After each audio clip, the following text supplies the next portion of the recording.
Through a curtain of tangled, dark branches, the town glimmers like a handful of fallen stars. Each point of light is a world of warmth, a universe I can only watch from the cold periphery of this forest. A shadowy hand, my hand, reaches out from the darkness, fingers trembling as they stretch toward the distant glow.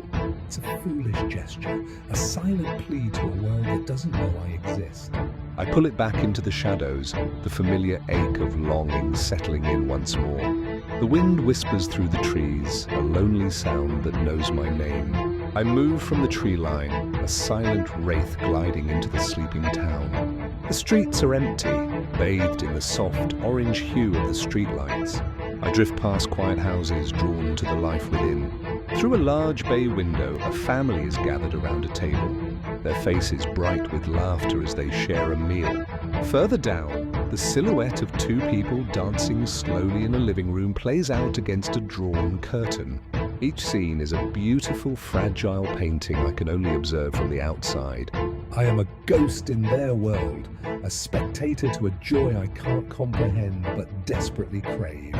My foot catches on something metallic, and a trash can clatters loudly onto the pavement, shattering the night's stillness. The sound is an explosion in the quiet. A nearby figure, previously a gentle shadow walking home, freezes. Their head snaps in my direction. Their eyes widen as they take in my hulking form, a silhouette against the faint light. A piercing scream rips through the air, raw and terrified. They scramble, fleeing into the night. I jerk back, the sound of their fear, a physical blow, more startling and painful than any weapon. The town awakens, but not with warmth. A distant siren begins its mournful wail, soon joined by another.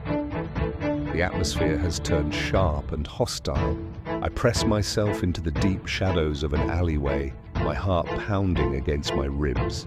From behind a thick, overgrown bush, I watch as lights flick on in house after house.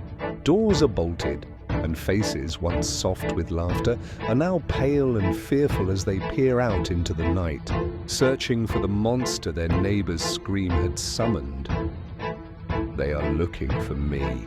I retreat deeper into the labyrinth of alleys, my breath coming in ragged bursts. A dark, polished shop window becomes a mirror in the gloom. I stop, catching a glimpse of myself for the first time. The form reflected there is a nightmare made real, twisted, hulking, and utterly terrifying. I stare at the creature in the glass, at the sharp angles and deep shadows of its face. This is what they see. This is what they fear. A wave of sorrow and self-loathing washes over me, and I recoil from my own reflection. Flashing red and blue lights suddenly flood the dead-end alley, trapping me. The strobing colors paint my monstrous skin in garish, alternating hues. Silhouettes of armed figures cautiously advance, their weapons raised. There is nowhere left to run, but I feel no urge to fight or flee. My gaze drifts downward to my own large, gnarled hands, resting uselessly at my sides. This is how it ends. This was always how it would end. The view darkens, the cacophony of sirens and shouts swelling to a crescendo before being cut, leaving nothing but an absolute, crushing silence.